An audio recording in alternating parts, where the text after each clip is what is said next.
देख रहे हैं क्रांति बुलेटिन और मैं हूं आपके साथ अंजलि। तो चलिए शुरुआत करते हैं आज की 5 बड़ी खबरों से। रानीपुर विधानसभा पर कांग्रेस व भाजपा में कांटे की टक्कर। रानीपुर सीट से कांग्रेस के प्रत्याशी राजवीर चौहान ने ज्वालापुर के कटहरा बाजार, रेल पुलिस चौकी, शिवालकी नगर सहित अन्य क्षेत्रों में जनसंपर्क कर मतदाताओं से अपने पक्ष में मतदान करने की अपील की। साथ ही उन्होंने कहा कि आज भगवान श्री राम का आशीर्वाद लेकर जनसंपर्क शुरू किया है और उनकी जीत सुनिश्चित है। जिस तरह से परिवर्तन की लहर और व्यापारी वर्गों के साथ साथ आमजन भाजपा से नाराज है। विकास का कोई कार्य क्षेत्र में नहीं हुआ। व्यापारियों के लिए सरकार ने कुछ नहीं किया। यहाँ का मुख्य परेशानी का सबब है। आज श्री राम के आशीर्वाद से सभी व्यापारियों का, आम आदमी का मुझे आशीर्वाद मिल रहा है और देखना 14 मार्च को इस सीट पर भारी मतों से हम विजय होंगे। जनसंपर्क ज्वालापुर बाजार में करने जा रहे हैं। रुझान तो आपको देखने को मिल रहा है कि सैकड़ों की संख्या में जो कार्यकर्ता जिनको मैंने कोई सूचना नहीं दी थी और वो यहाँ पर खड़े हुए हैं मेरे इंतजार में। तो मैं एक दुकानदार साथी से अब जनसंपर्क करूँगा, उनसे आशीर्वाद मांगूंगा, वोट मांगूंगा और उनसे निवेदन करूँगा कि आने वाले 14 फरवरी को कांग्रेस को वोट देकर 26 बेल रानीपुर विधानसभा के प्रत्याशी राजवीर सिंह को विजयी बनाए, ताकि इस क्षेत्र का चहुमुखी विकास हो सके, महंगाई पर कंट्रोल हो सके और रोजगार के साधन सर्जित हो सके।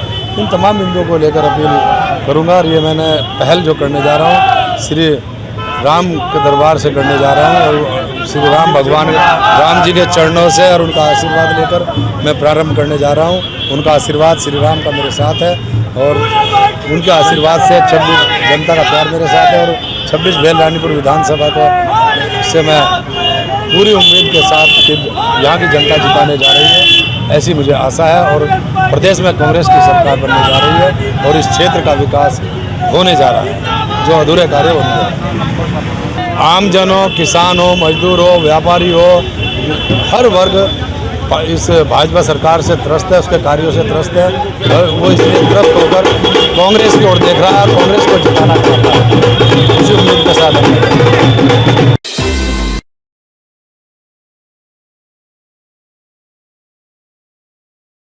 कांग्रेस के प्रत्याशी हार की बौखलाहट में कर रहे हरिद्वार की जनता से दुर्व्यवहार। भारतीय जनता पार्टी के जिला महामंत्री एवं भाजपा के हरिद्वार विधानसभा प्रत्याशी मदन कौशिक के मुख्य निर्वाचन अभिकर्ता विकास तिवारी ने हरिद्वार प्रेस क्लब में पत्रकार वार्ता करते हुए कहा कि आज कांग्रेस के प्रत्याशी और उनके साथ चल रहे बाहरी राज्यों से आए हुए समर्थकों द्वारा हरिद्वार की जनता के साथ दुर्व्यवहार, मारपीट और अपशब्दों का प्रयोग किया जा रहा है। 5 साल बनाम 15 दिन यह हरिद्वार की जनता का मुद्दा है और जनता जब कांग्रेस प्रत्याशी और उनके समर्थकों से पूछ रही है कि आप 5 साल कहां थे, तो वह बौखलाहट में इस तरह का गैर जिम्मेदाराना कृत्य कर रहे हैं, जिसे हरिद्वार की जनता कभी बर्दाश्त नहीं करेगी। उन्होंने कहा कि आज उत्तरी हरिद्वार की कॉलोनियों में, पार्कों में बाहरी राज्यों से आए इस तरह के असामाजिक तत्वों को हुड़दंग मचाते हुए देखा जा सकता है। भाजपा प्रत्याशी मदन कौशिक केवल एक वाहन में चल रहे हैं, जिसमें उसका निजी सहायक और सुरक्षा कर्मी साथ चलता है, जबकि कांग्रेस प्रत्याशी के साथ 2 दर्जन वाहनों का काफिला चल रहा है। उन वाहनों के काफिले में कौन लोग हैं, इसकी जांच प्रशासन द्वारा की जानी चाहिए। कांग्रेस के प्रत्याशी द्वारा पिछले लगातार 3 दिनों से चुनाव आयोग की टीम से दुर्व्यवहार किया जा रहा है। बिना अनुमति के कांग्रेस कार्यकर्ता शहर में बैनर, पोस्टर और होर्डिंग लगा रहे हैं और जब चुनाव आयोग की टीम कार्रवाई करने के लिए आती है तो उनका घेराव कर, धक्का मुक्की और गाली गलौज कर दबाव बना कांग्रेस के लोग कर रहे हैं। इसे हरिद्वार की जनता कतई बर्दाश्त नहीं करेगी।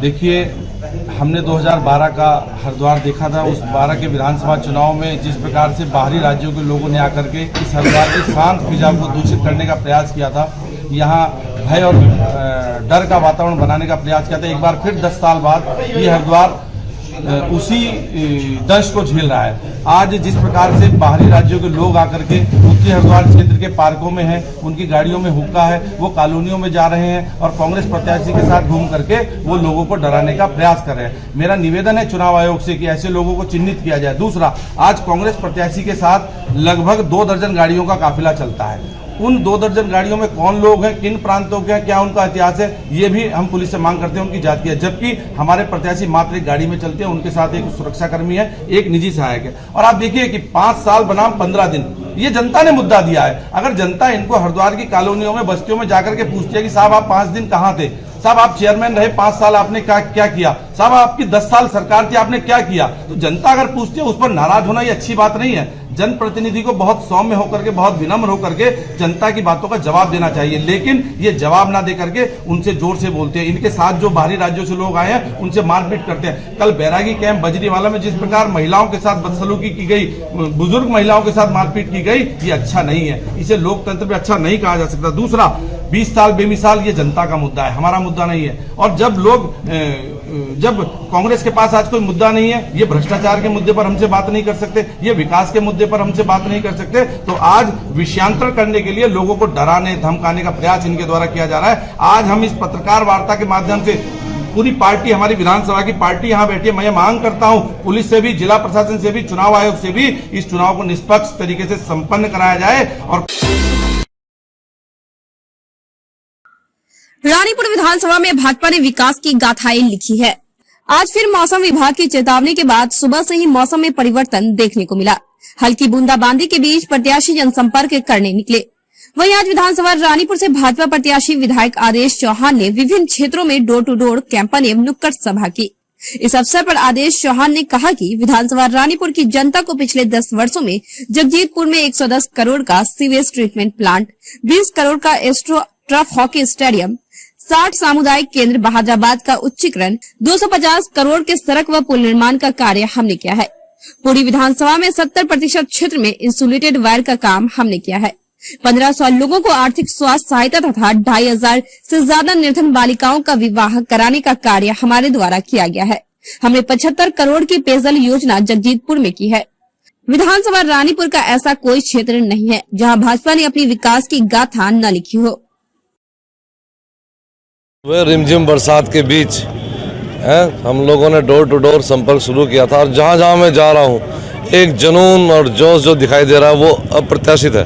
और मैं समझता हूँ कि ये लहर चल रही है पूरी विधानसभा के अंदर भारतीय जनता पार्टी की, मोदी जी की, धामी जी की, योगी जी की, और जो काम पूरे देश के अंदर हुआ है और जिस तरह से पूरे विश्व के अंदर भारत की प्रतिष्ठा बढ़ी है, आम आदमी अपने आप को गौरवान्वित महसूस कर रहा है कि ऐसी सरकार केंद्र में है, हमारी प्रदेश में है। और मैं समझता हूँ इस क्षेत्र के विकास कार्य भी एक उसका घटक है, जिसके कारण पूरा क्षेत्र में केवल कमल कमल है, इसके अलावा कोई और दिखाई नहीं दे।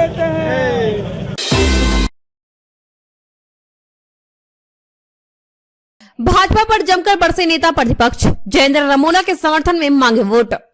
उत्तराखंड के चुनावी दंगल में जीत हासिल करने के लिए कांग्रेस ने एड़ी चोटी का जोड़ लगाना शुरू कर दिया है। सभी विधानसभा क्षेत्रों में कांग्रेस के दिग्गज नेता पहुंचकर मतदाताओं से कांग्रेस प्रत्याशियों को जीत दिलाने की अपील करते हुए नजर आ रहे हैं। इस दौरान भाजपा के खिलाफ कांग्रेस नेता जमकर जुबानी हमला भी बोल रहे हैं। इसी कड़ी में ऋषिकेश विधानसभा क्षेत्र के IDPL में पहुंचे नेता प्रतिपक्ष और कांग्रेस के वरिष्ठ नेता प्रीतम सिंह ने एक जनसभा को संबोधित किया। नेता प्रतिपक्ष ने दावा किया कि भाजपा जीत दर्ज करने के लिए जितनी सीटें का लक्ष्य निर्धारित करके बैठी है, कांग्रेस भाजपा के उस लक्ष्य को भेदने के लिए तैयार है। और जब हमने परिवर्तन यात्रा भी प्रदेश के अंदर संचालित करने का काम किया, जिस तरीके से लोगों का प्यार से आशीर्वाद मिल रहा है, तो उत्तराखंड के लोगों ने 2022 के इस विधानसभा चुनाव में परिवर्तन का मन बना लिया है। कांग्रेस आ रही है, भाजपा जा रही है। सर्वे तो जनता कराती है और ऋषिकेश नहीं बल्कि हम पूरे उत्तराखंड राज्य के अंदर प्रचंड बहुमत के साथ सरकार बना देंगे। कहाँ पे पीछे नहीं, कहाँ पीछे हैं? अक्षय कुमार के आने से वोट मिलेंगे या भाजपा के जो स्टार प्रचारक हैं, देश के प्रधानमंत्री जी, उनके कहने से वोट मिलेंगे? उन्होंने 2014 में भी उत्तराखंड और देश के लोगों को छलने का काम किया और 2017 के विधानसभा चुनाव में जो वादे किए थे उन वादों के विपरीत सरकार ने आचरण किया है। किसान सड़क पर, नौजवान सड़क पर, महंगाई अपने चरम पर, भ्रष्टाचार पर जीरो टॉलरेंस की बात कही थी, लोकायुक्त लाएंगे, उसका अता पता नहीं है। सरकार सर से पांव तक भ्रष्टाचार में डूबी हुई है। इसे खनन माफिया, शराब माफिया, भू माफिया संचालित करने का काम कर रहे हैं। कोरोना की महामारी से लड़ने में सरकार पूरी तरीके से सक्षम साबित हुई है। हरिद्वार महाकुंभ में जो भ्रष्टाचार हुआ उसको आपने स्वयं देखा है। भू कानून को लेकर के लोग संघर्ष कर रहे हैं।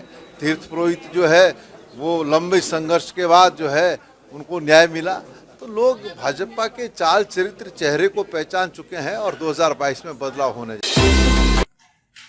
भाजपा कांग्रेस ने उत्तराखंड को 72,000 करोड़ के कर्ज में डुबा दिया। आम आदमी के मुखिया अरविंद केजरीवाल ने कहा, भाजपा और कांग्रेस ने उत्तराखंड को 72,000 करोड़ के कर्ज में डुबा दिया है। उन्होंने कहा, कांग्रेस व भाजपा दोनों ने विकास के नाम पर उत्तराखंड का लूटने का काम किया है। केजरीवाल ने प्रदेश की जनता से एक बार मौका देने की अपील की है।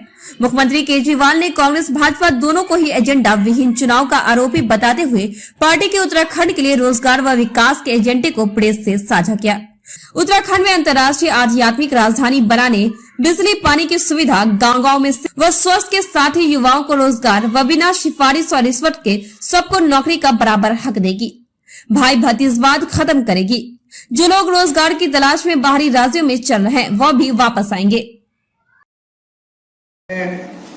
केवल और केवल बीजेपी और कांग्रेस के वोटर्स और सपोर्टर्स को अपील करना चाहता हूं कि उत्तराखंड की खातिर, देश की खातिर एक बार, कोई फर्क नहीं पड़ता, इतने मौके आपने दिए, एक बार आम आदमी पार्टी को मौका दें।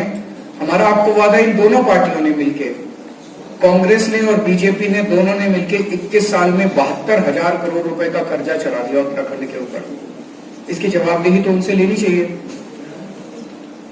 हमारा आपको यकीन दिलाते हैं कि 5 साल के अंदर पिछला कर्जा भी माफ वो कर देंगे, खत्म, प्रॉफिट में सरकार को ले आएंगे और इतनी सारी सुविधाएं देंगे। हम दिल्ली में करके दिखाया है हमने, हम कर सकते हैं। खबरों में अब तक लिए बस इतना ही। मिलते हैं फिर ऐसी ही 5 बड़ी खबरों के साथ। तब तक के लिए नमस्कार और देखते रहिए क्रांति बुलेटिन।